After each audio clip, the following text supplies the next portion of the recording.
Opening weekend of sturgeon spearing on Lake Winnebago is in the books. As meteorologist Rebecca Schuld explains, a wet year and a mild winter have created safety concerns and also a low harvest for this annual sport.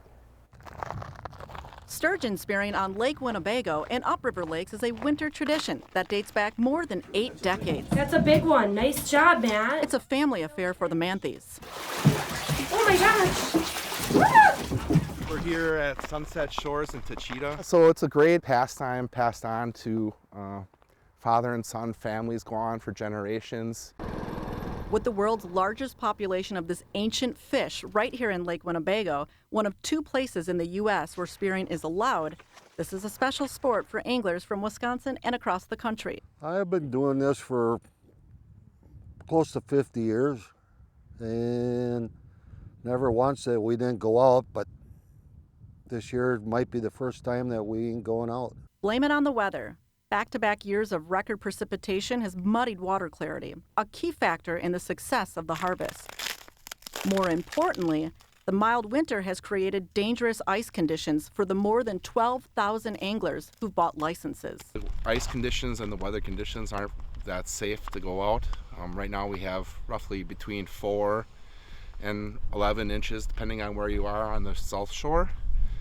And typically you need roughly 12 inches of solid ice consistently from shore to drive a truck on the ice.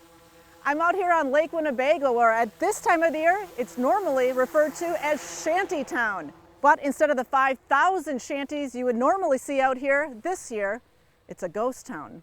Well, there's one lonely shanty out there right now that you can see. While this is the first year folks may sit this one out, it could be an issue that appears more in the future. In the last 5 to 10 years, there's been other years that it's nick and tuck where maybe that climate change is for real. But for those determined to head out, what can you do to stay safe? Talk to their local sportsmen clubs and know where you're going on the lake.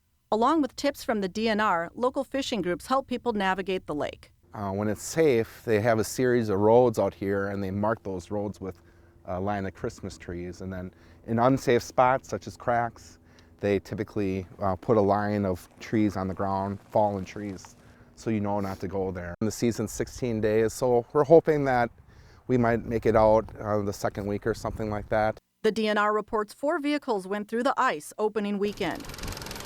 No injuries, but people are urged to use caution in the days ahead.